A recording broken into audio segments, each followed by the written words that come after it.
100 years ago, if you were an economist living in the United States, you might have subscribed to a journal called the Quarterly Journal of Economics. And you might have gone out to the mailbox one day in October 1888 and found the latest issue. And if one found the latest issue of the Quarterly Journal of Economics, October 1988, you would have opened it to its lead article. And its lead article was by a man named James Bonner, 100 years ago this month. And the title of the article was The Austrian Economists and Their View of Value. 100 years ago this month was the first English exposition in detail of the Austrian school. In this exposition, James Bonner, an admirer of Menger and Boehm-Bawerk, offered to the English-speaking world the first systematic, thorough, methodical understanding of how the Austrians viewed value, how from value they explained the emergence of price and market processes. Now, what Bonner enabled the reader in America and England to see was that the Austrians were developing an alternative way of understanding the economic process. One that, on the one hand, challenged the classical economists, including Marx, as a labor theorist, and offered a new vision of how to construct economic theory for an understanding of the real world. Right there. The first English exposition this month, 100 years ago. Now, what Böhm-Bawerk did was more in his writings than just present a positive theory. He was a brilliant economist who had mastered all of the economics literature up to his own time, and he proceeded to first criticize and attack his opponents before he went on to present his positive theory. In fact, it was Böhm-Bawerk who opened the first clash that the Austrians had with the socialists. In the 20th century, we are most familiar with the Austrian challenge to socialism through the works of Ludwig von Mises. His challenge against the socialists of how would a central planning system work, where the planners had overthrown private ownership of the means of production and eliminated, therefore, the price mechanism. For as I'm sure most of you are familiar with, Mises argued that where there is no private property, there is nothing to buy and sell.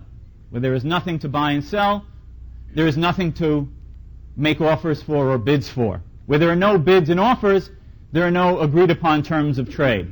Where there are no agreed-upon terms of trade, there are no prices.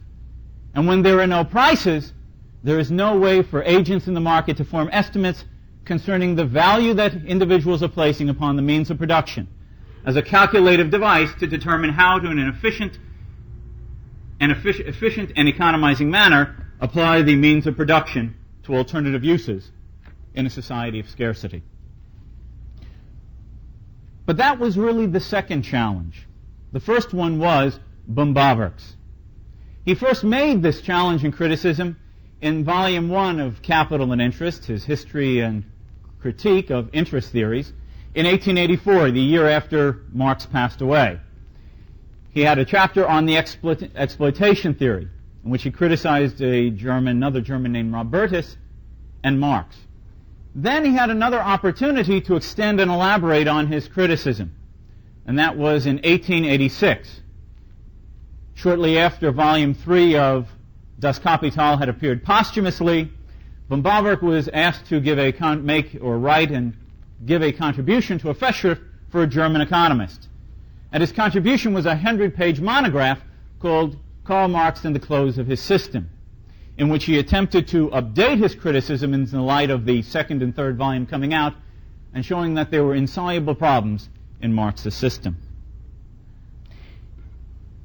In fact, the interesting thing that one can understand historically is that if one looks at most accounts today on Marx and his economic system and his social system and his conception of the social order, most proponents will present a conception of Marx's theory of exploitation, his notion of alienation, his idea of superstructure, his idea of exploitation and potential search for imperialist capture of markets via the Leninist interpretation. But there is one thing that they tend to brush over now, one thing that they devote little attention to in their expositions of Marx, and that is the labor theory of value. They usually devote the least amount of time to it. They give short expositions. They mention that it was essential to Marx's conception, but they basically brush over it. They go on to other aspects of Marx's critique of the capitalist order. Now, this is in contrast to earlier in this century, in the late 19th century.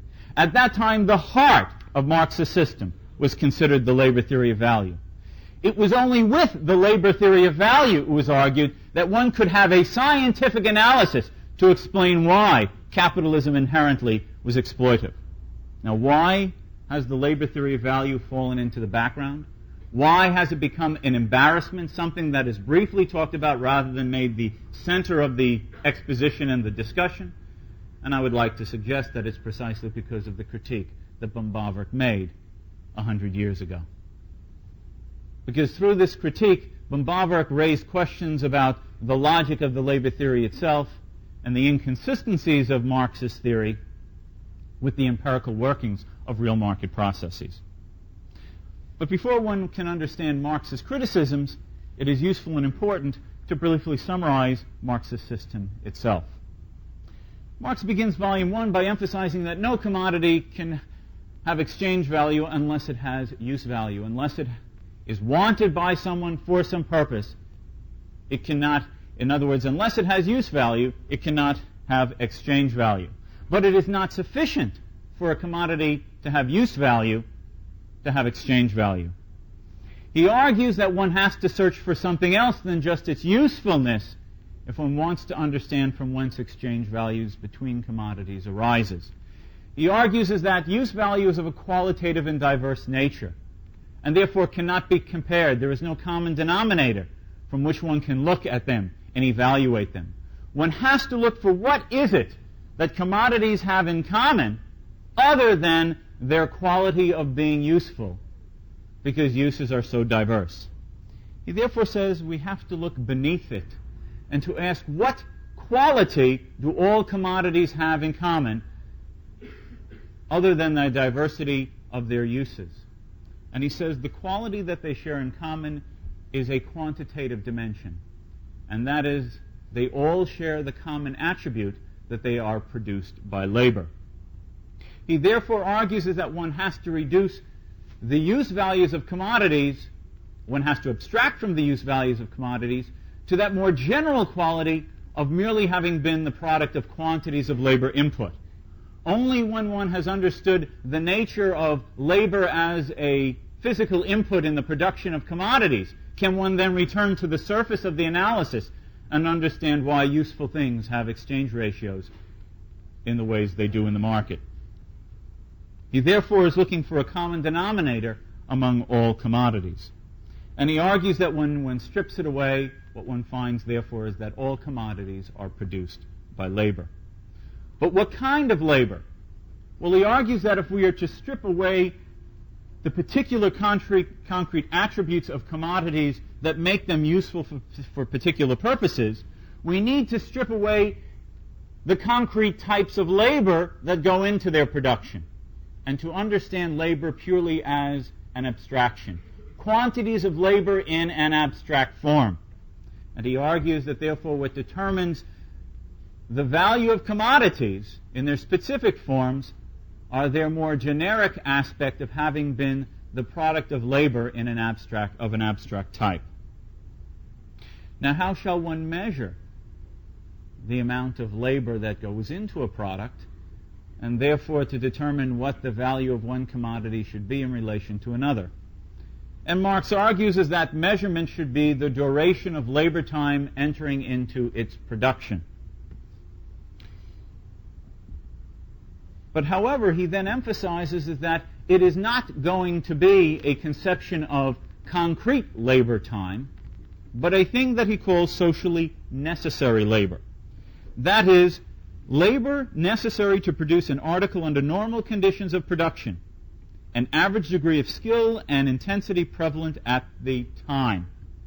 It is this value set as an average sampling of the class that determines what shall be the measurement of labor. Now, as an extension of this, that one says that the amount of labor that is going into a product is going to be its socially necessary amount of labor, that is, that time duration, raised another question. Well, what does one do with the fact that there seems to be a great diversity of types and qualities of labor? That is, simple labor and complex labor, skilled labor and unskilled labor. And Marx argues that that is not a difficult matter. One merely has to realize that skilled labor is a multiple of simple labor, such as a doctor is 10 times the labor of a simple worker digging a ditch. Now, Marx argues is that with these basic concepts, one could understand that on the basis of socially necessary labor, that the amount of the value of a skilled professional is merely a multiple of unskilled labor of this more abstract type, that one should easily see that individuals would trade and exchange commodities in terms of their labor values. But this then brings him to his notion of the relationship between the worker and the social system in which he resides. Because he then makes a distinction between necessary labor and surplus labor. Necessary labor is the amount of time duration that an individual has to incur, sufficient to produce enough products, or the value of enough products to sustain himself and his family. Necessary labor is therefore enough worker to be able to maintain oneself. Surplus labor would be the amount of product or value of product produced during a period of time in excess of what is required for one's own sustenance. And it is this conception of the amount of labor necessary just to maintain yourself and extra labor during a day beyond that that would go in excess of that amount in terms of products made or value of products made that takes Marx to his conception of exploitation. Because he argues that under capitalism the workers do not have direct access to the means of production that they require to be able to produce the products necessary for their own survival. Rather, the means of production are monopolized in the hands of the owners, and therefore the worker has to go to the owners and negotiate and contract to have access to that which is essential for them to do the work required to maintain their own lives. And here enters Marx's conception of exploitation.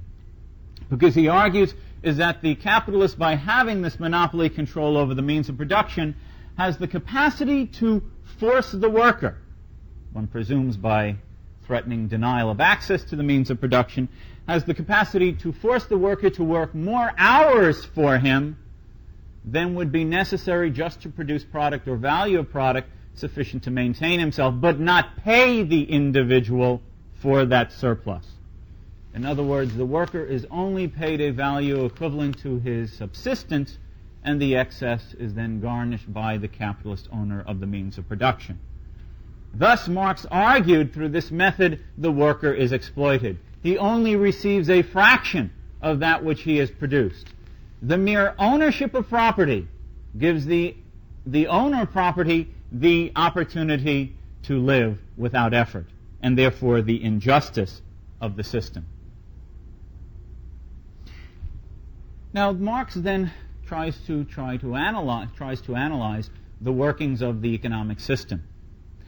And he argues that, on the one hand, based upon his labor theory of value, commodities should exchange based upon their labor values. But what he notices is that in the market, this is not always the case. In fact, generally in the capitalist economy, this is not always the case. And he also notices is that commodities do not exchange in terms of their percentages of surplus values, but through an equality of the rate of profit. And this is seen as an anomaly also. And why? Because Marx says is that there is two aspects of the capital that a producer or a capitalist uses. There is what he calls constant capital and variable capital. Constant capital is merely the amount of capital equipment that the capitalist has purchased from other producers. Variable capital is the amount of labor that he employs to work with that capital equipment in a particular productive endeavor. Now, Marx argues that for the constant capital, he pays its full value. Why does he pay its full value? Because commodities are expected to trade at their full value. He, as a producer, has bought equipment from some other capitalist. that other capitalist has exploited his workers, but that other capitalist, in fact, charges the other capitalist the full value, labor value of the product, and therefore there is no exploitive gain from the capital equipment purchased from other capitalists. They are really just paid for from their full value. The only source of surplus value is the workers he hires to work with the capital he has employed, and garnishing a part of the value of what they have produced. Now, Marx points out that there is an anomaly here. And that anomaly is that one could imagine a situation in which many companies or firms in an industry have the same rate of surplus value, but each of them are experiencing different rates of profit. But Marx realizes that in the market tends to equate rates of return, and therefore how can this jive with the labor theory of what will determine the value of commodities? Now, the reason why he argues that there can be different rates of profit while having the same surplus value is because he argues is that surplus value is merely a percentage of the amount of excess of one's variable capital invested. In other words, if a worker's sustenance is 20 and he produces 40, surplus value is 100%. But one calculates total profit on investment not on the basis just surplus value, but on all capital invested, constant and variable. And the larger one's proportion of constant capital, the smaller one's rate of profit on the total capital investment. Now, how does Marx attempt to overcome this? Well, he argues that competition will handle this. He says that competition will tend to assure that capitalists will shift the types of products they make, and that they will then, by shifting into different lines of production, assure that there is a common rate of profit. But how does this jive with his labor theory of value that commodities are to exchange at their labor inputs? Well, he argues that the market does it by creating what he calls prices of production. And what he says is that the market will do the following thing.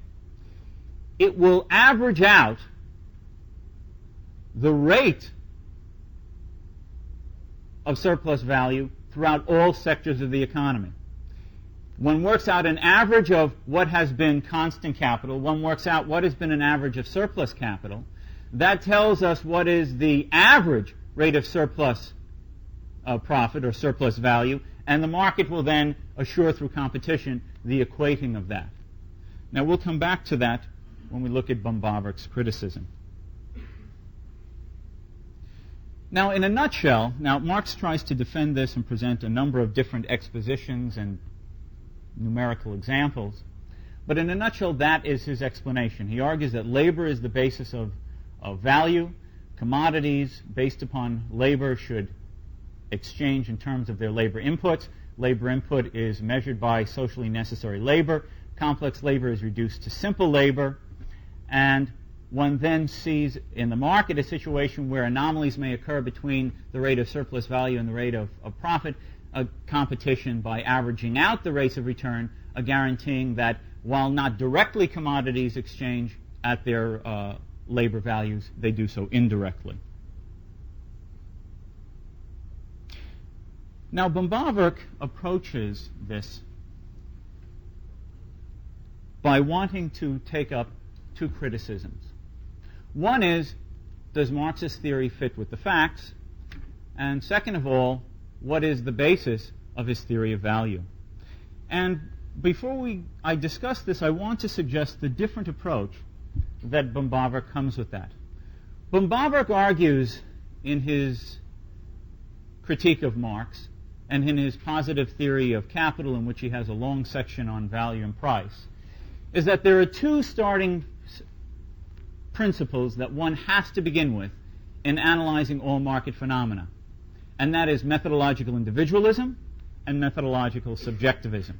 Methodological individualism argues that if we are to understand the nature and structure and emergence of social phenomena, we must begin with those elemental components from which all social phenomena arises, and that is the individuals of which the society is constructed and composed. It is individuals who act, individuals who choose, individuals who decide. Böhm-Bawerk clearly says that all economic processes begin with man and his purposes. And it is from man and his purposes that emerge the evaluations of commodities and their actions that bring about market phenomena. His second statement is that commodities only have value not only because individuals are the actors, but precisely because it is only in terms of how the actors evaluate, decide, conceive, determine, perceive that anything occurs in the social world.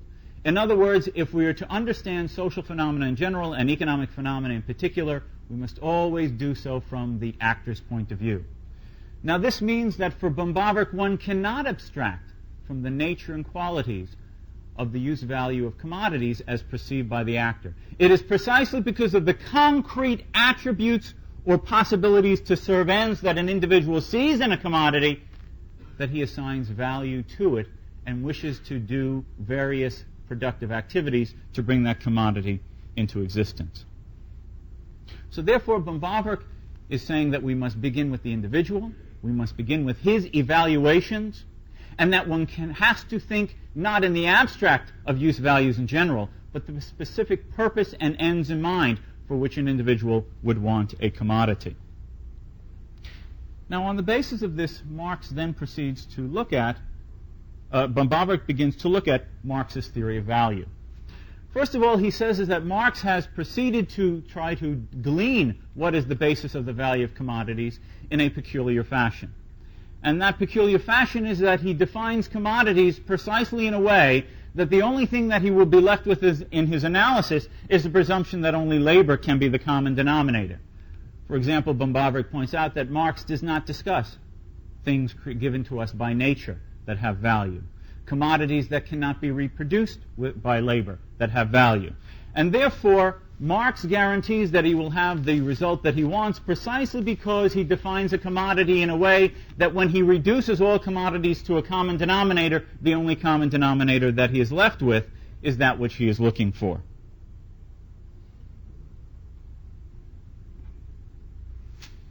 He also argues is that the same problem exists with the reduction of skilled labor to unskilled labor.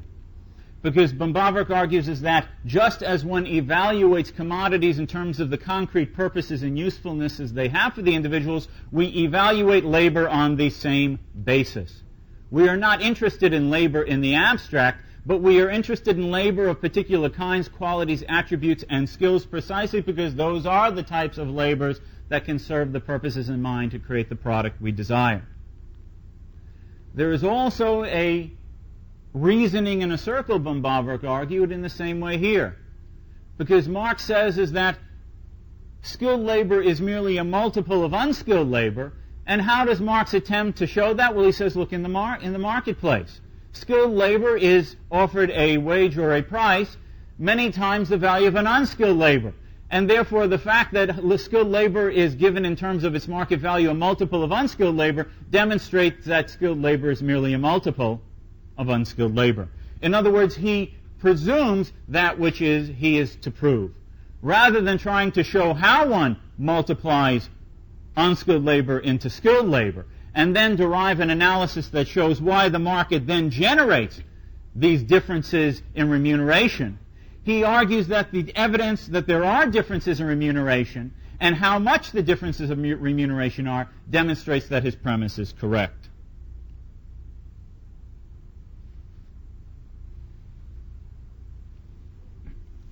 Now, Böhm-Bawerk argues, in contrast to Marx's analysis of the discrepancy between his theory of value and surplus value and a tendency for rates of profit to be equalized, in the following way. And that is, he says that Marx suffers from methodological holism. And Marx suffers from treating an abstract concept that is a construction of Marx's own mind as if it is an expression and a theoretical framework to understand the real world. Now, why does Böhm-Bawerk argue that? Because Böhm-Bawerk explains is that when Marx attempts to explain the equality of rates of profit across industries, Marx says, well, let us imagine that the economy was a single firm. And we're averaging out the amount of return amount of return each division has individually owned, and then working out the average from all the individual divisions, we're then going to disperse them in equal proportions back to the divisions of our economy. And that therefore we will equalize the amount of return each sector receives through this conception. Well, Böhm-Bawerk's response is that the economy is not a single unit. He argues that there is no relationship between the actions of the individual parts, and treating them as if the economy was a single firm, that a planner then determines how much each division has earned, works out an average, and then redisperses that average among the component parts.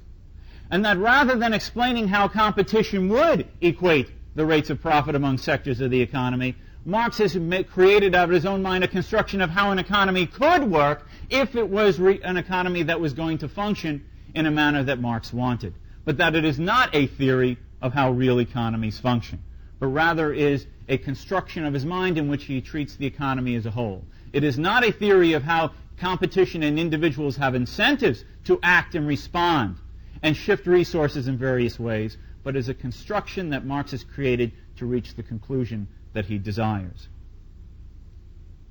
And Böhm-Bawerk takes him precisely to task for this by arguing that it would have been a simple method for Marx to see if competition had a tendency to function the way he wanted, in the manner he suggested it did. And that is to start with that approach that is open to any individual who wishes to understand the workings of market processes. And that is to begin with the introspective element of how any individual acts under the constraints of means that are scarce in relation to ends and opportunities that exist before him in responding to those opportunities. Böhm-Bawerk argues, using the older terminology, each individual who is a social analyst has the opportunity to follow the psychological method. That is, to imagine and reflect in your own mind what you would do confronted with constraints of means, ends desired, and profit opportunities before you. And he argues that that is the only theoretical and sound basis from whence one can construct a theory of market response, equality of returns through sectors of the economy, adjustments and redistributions of resources among sectors of the economy, and yet that is the very method that Marx turns against. Because like the classical economists, Marx chose to treat demand as an element that obviously could not be ignored, but was put in appendix not to be dealt with in any great detail.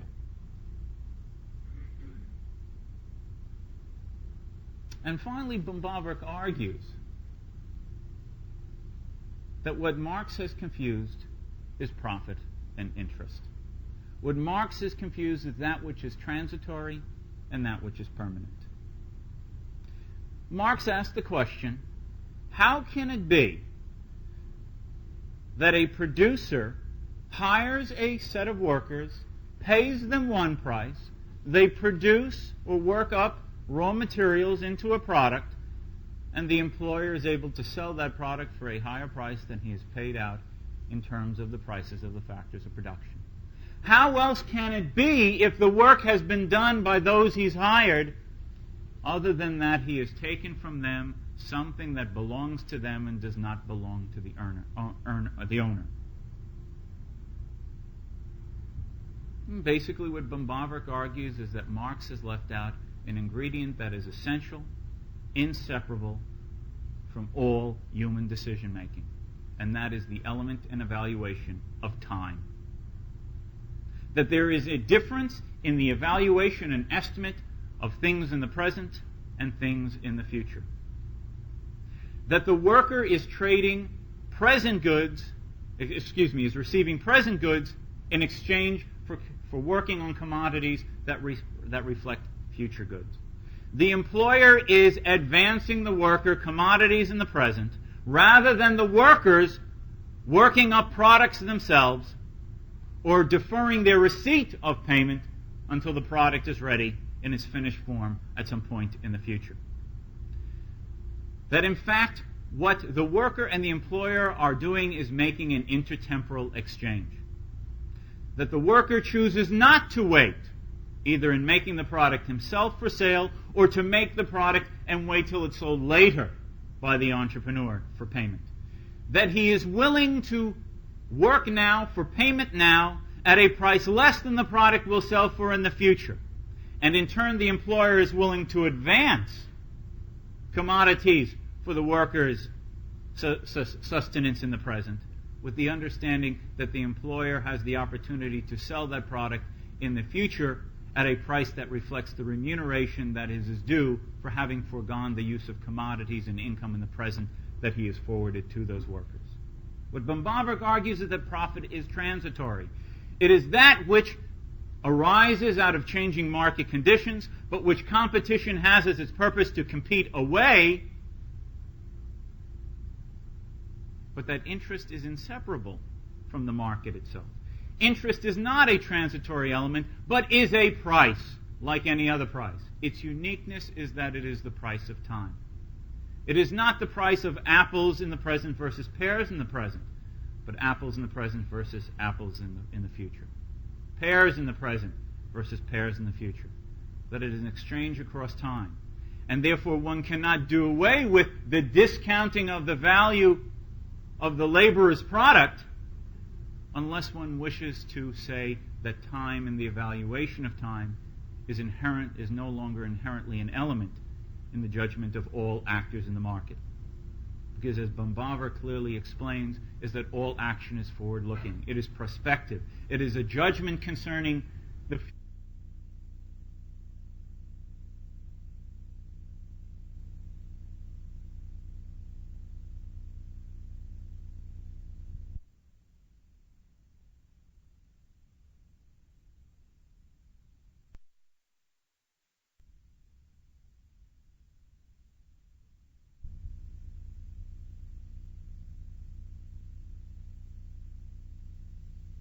In the judgment of all actors in the market. Because as Böhm-Bawerk clearly explains, is that all action is forward-looking. It is prospective. It is a judgment concerning the future in relation to today.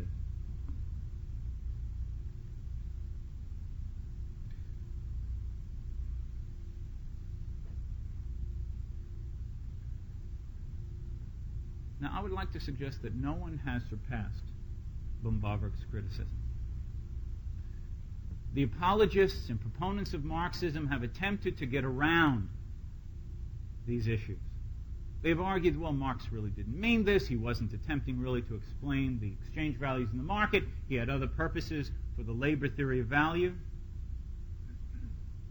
But you can't get around the fact that Marx says in Capital itself that for all the other purposes that he wishes to develop a labor theory and have labor as a basis of understanding the value of commodities, one of its functions is to enable an understanding and an explanation of what determines the relative prices in an economy.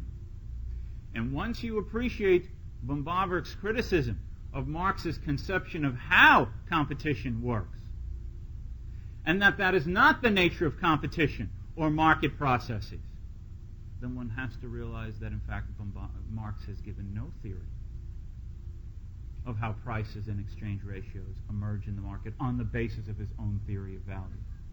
And that, in fact, once one critically evaluates of how Marx rigs the argument to assure that the only thing left in a commodity is labor as a common denominator, and realizes that it is a false universal principle because it is not universal at all, one realizes that there are many bases and different bases upon which one can say commodities of value. And of course, Böhm-Bawerk's own on the Austrian school that value originates through a relationship of ends, desires, and means to which they can be applied to them that are scarce in terms of ends desired. The Austrians have fought two battles with the socialists. And the result of those two battles is that for all intents and purposes, socialism and Marxism is dead. 100 years ago, Böhm-Bawerk was able to show that Marxist theory of value was inherently flawed, inherently inconsistent, and was not the avenue to understand either the value of commodities or the nature of the market process. And in the 20th century, that criticism was completed by Ludwig von Mises. And Mises recognizes that he is starting where Böhm-Bawerk left off. Because if you read Mises' Socialism, while he briefly talks about problems with the labor theory of value, he doesn't devote much time to it. Because he realizes that Böhm-Bawerk had settled one level of the debate. Mises' was to show that once you eliminate other elements of a market economy, it is impossible for that economy to function. At the beginning of this century, if there was one thing that was obvious in most people's minds, it was that socialism was inevitable. If anything was clear in most people's minds, it was that planning was the economic system of the future. If anything was obviously inevitable to people at the beginning of this century, it was that capitalism was going to die. That capitalism was undesirable because it was exploitive, that capitalism was inefficient and wasteful, and that planning was a method to achieve all the things that we supposedly admired capitalism for, but with none of its abuses, exploitation, waste, or inefficiencies. We end the 20th century with socialism being nothing more than a bad taste in people's mouths. And I would like to suggest that we leave the 20th century 100 years after the arrival of the Austrian school on the international scene of economic ideas, because of what Böhm-Bawerk first did at the end of the 19th century and Mises completed in the early part of the 20th. Because there is no value other than that which resides in an individual evaluating commodities. And there is no way for those values that interact in an economy to be reflected for people to use for their economizing purposes without prices and markets. And that means that the 21st century, hopefully, will be a century in which the Austrian school stands as the school, the dominant school of economics, because the Austrian school will have refuted all the economics of this century. Thank you very much.